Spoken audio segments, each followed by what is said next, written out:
Super Ashraf എന്ന ബാവാക്ക അക്ഷരാർത്ഥത്തിൽ ഫുട്ബോളിന്റെ ഒരു എൻസൈക്ലോപീഡിയയാണ്. ആദ്യകാലത്തെ തുണി ഫുട്ബോളും റബ്ബർ ഫുട്ബോളും പണ്ടത്തെ ഫുട്ബോൾ വാർത്തകളുടെ ശേഖരം, അങ്ങനെ ഫുട്ബോളിനെ സ്നേഹിക്കുന്നവർ നിധി പോലെ കാണുന്ന ഒട്ടനവധി കാര്യങ്ങളുണ്ട് ഈ അദ്ദേഹത്തിന്റെ വീട്ടിൽ. മുൻ ഫുട്ബോൾ താരവും 7 സംഘാടകനുമായിട്ടുള്ള സൂപ്പർ അഷ്റഫ് എണ്ണം പറഞ്ഞ ബ്രസീൽ ആരാധകനുമാണ്. എന്നാൽ ഇക്കുറി മറ്റൊരു ടീം ലോകകപ്പ് നേടണമെന്നാണ് അദ്ദേഹം ആഗ്രഹിക്കുന്നത്. അതിനൊരു കാരണവുമുണ്ട്. കാണാം മലപ്പുറത്ത് നിന്ന് CV അനുമോദിന്റെ റിപ്പോർട്ടിലേക്ക്. ഫുട്ബോളിനെ ജീവശ്വാസമാക്കുന്നവരാണ് മലപ്പുറത്തുകാർ. എന്നാൽ ഫുട്ബോളിനെ ജീവശ്വാസവും ഹൃദയമിടിപ്പും എല്ലാമാക്കിയ ഒരാളുണ്ട് ഇവിടെ. നമ്മളുള്ളത് മലപ്പുറത്തെ ആദ്യകാല ഫുട്ബോൾ താരവും 7th താരവും ഒക്കെ ആയിട്ടുള്ള ഫുട്ബോളിൻ്റെ ചരിത്രവും അദ്ദേഹത്തെ ഫുട്ബോളിനെ കുറിച്ച് അറിയാത്തതായിട്ട് ഒന്നുമില്ല. അങ്ങനെയുള്ള ഒരു വ്യക്തിയുടെ വീട്ടിലാണ്. അദ്ദേഹത്തിൻ്റെ പേര് സൂപ്പർ അഷ്റഫ് എന്ന ബാവാക്ക. മലപ്പുറംകാർക്ക് ചിരപരിചിതരാണ്, പരിചയപ്പെടുത്തേണ്ട ആവശ്യമേ ഇല്ല. അദ്ദേഹം ഫുട്ബോളിൻ്റെ വലിയൊരു ചരിത്രകാരൻ കൂടിയാണ്. ഇപ്പോൾ ഈ ലോകകപ്പിൻ്റെ സമയത്ത് അദ്ദേഹത്തിനെ കാണാനും അദ്ദേഹത്തിൻ്റെ ലോകകപ്പിനെ കുറിച്ചുള്ള അഭിപ്രായങ്ങൾ ചേടാനും ഒപ്പം ഈ ചരിത്രമൊക്കെ ഒന്ന് പ്രേക്ഷകരുമായി പങ്കുവെക്കാനൊക്കെ ആയിട്ടാണ് നമ്മളിവിടെ എത്തിയിട്ടുള്ളത്. ബാവാക്ക ഇവിടെ ഉണ്ട്. ബാവാക്ക, അപ്പോൾ നമ്മളിങ്ങനെ വരുന്ന വഴിക്ക് തന്നെ സൂപ്പർ ഹൗസ് ആണ്, സൂപ്പർ മയമാണ് ഇവിടെ എല്ലാം. സൂപ്പർ ഹൗസ് എന്നാൽ എൻ്റെ ഈ കളി വീട് എന്നുള്ള അർത്ഥത്തിലാണ് സൂപ്പർ ഹൗസ് അറിയപ്പെടുന്നത്. നാട്ടിലൊക്കെ കളിയുമായി ബന്ധപ്പെട്ട എല്ലാ കാര്യങ്ങളും ഇവിടെ ഉണ്ട് എന്നുള്ള ധാരണയാണ് എല്ലാവർക്കും. അത് ഒരു പരിധി വരെ ശരിയാണായിരുന്നു.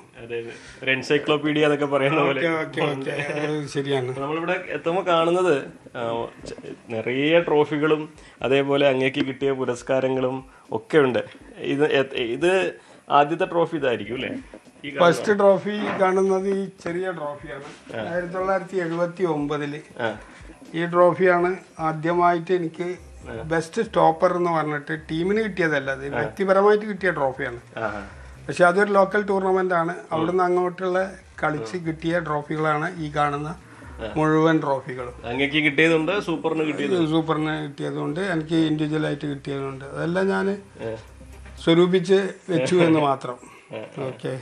ഏകദേശം എത്ര വർഷത്തോളം അങ്ങ് സജീവമായിട്ട് കളത്തിൽ നിറഞ്ഞു കളിച്ചു? ഞാൻ 79 തൊട്ട് ഞാൻ ഏറെക്കുറെ ഒരു 45 വയസ്സ് വരെ. 45 വയസ്സിൽ ഞാൻ റിട്ടയർമെന്റ് അടിച്ചിട്ട് സ്വന്തം വിങ്ങിൽ കളിച്ചിരുന്ന മറ്റൊരു പ്ലെയർ സ്റ്റോപ്പർ ബാക്കിലേക്ക് മാറി കളിച്ചു.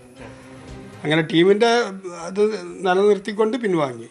പിന്നെ ടീമിനൊപ്പം തന്നെ തുടർന്നു. പിന്നെ സംഘാടകനായിട്ടും മറ്റേ കോച്ചായിട്ടും ഒരുപാട് സ്കൂളും കോളേജിലും അവിടെ ഇവിടെയൊക്കെ പോയി ക്ലാസ് എടുത്തിട്ടും അങ്ങനെ മുന്നോട്ട് പോയി. നമ്മൾ ഇവിടേക്ക് വരുമ്പോൾ ഇന്നത്തെ തലമുറയ്ക്കൊന്നും ഒരുപക്ഷെ പറഞ്ഞാൽ മനസ്സിലാവാത്ത, കണ്ടാൽ പോലും മനസ്സിലാവാത്ത ഒരുപാട് ചരിത്രം അങ്ങയുടെ തെളിവുകളായിട്ട് അങ്ങ് ശേഷിപ്പിലായിട്ട് എടുത്തു വെച്ചിട്ടുണ്ട്. ഒരുപാട്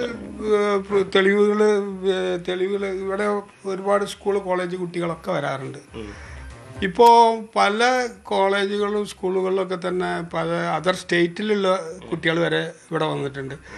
അവർ ഈ റിസർച്ച് ചെയ്യാന്ന് പിന്നെ സെവൻസ് എന്താണ് സെവൻസ്, മലപ്പുറത്ത് എന്താണ് അതിന് ഇത്ര വലിയ ആരവം. അപ്പോൾ അതിനെക്കുറിച്ച് അവർ റിസർച്ച് നടത്തുമ്പോൾ അവരതിൻ്റെ അന്വേഷണം തേടി ഇവിടെ വരാറുണ്ട്. ഒരുപാട് ചരിത്രങ്ങൾ എൻ്റെ കയ്യിൽ സ്റ്റോക്ക് ആയിട്ടുണ്ടായിരുന്നു. ഈ ഒരു ആൽബം അല്ല, ഇതുപോലെ 10ഓ 15ഓ ആൽബങ്ങൾ എൻ്റെ കൈവശമുണ്ട്. അത് നിൽക്കുന്ന കൈപ്പെട്ട ആൽബങ്ങളാണ്. പഴയ വാർത്തകളും അല്ലേ, പഴയ വാർത്തകള്, കാര്യങ്ങള്, ഇതൊക്കെ ഞാൻ അന്ന് ദൈവത്തിന്റെ കൈ മറഡോന്റെ അന്ന് എടുത്തു വെച്ചതാണ്. പോർച്ചുഗലിലേക്ക് മലപ്പുറം വഴി, അതുപോലെ തന്നെ കോട്ടപ്പടി മൈതാനം സംരക്ഷിക്കാൻ ഇങ്ങനെ കൊളീനോ മറഡോന്റെ ഒരു ജയാരമാണ്. ഇതിലെനിക്ക് കൗതുകം ഇരട്ട പേരിന് ഇരട്ടി മാതിരം. പെലേന്റെ പേര് ഏകദേശം ഒരു വരി വരും. പെലെയുടെ പേരെന്താന്ന് വെച്ചാൽ ഇതിൽ നമുക്ക് വായിക്കാം. പെലെ എന്നത് ഇരട്ടപ്പേരാണ്. അദ്ദേഹത്തിന് ശരിക്കുള്ള പേര് എഡ്സൺ അരാൻഡസ് ഡി നാസിമെന്റോ എന്നാണ്. ഈ പേര് അദ്ദേഹത്തിന് ഇഷ്ടമല്ലായിരുന്നു. പക്ഷെ ലോകം ആ പേര് ഏറ്റെടുത്തപ്പോൾ അയാൾക്ക് അതിന് പിന്മാറാൻ കഴിഞ്ഞില്ല.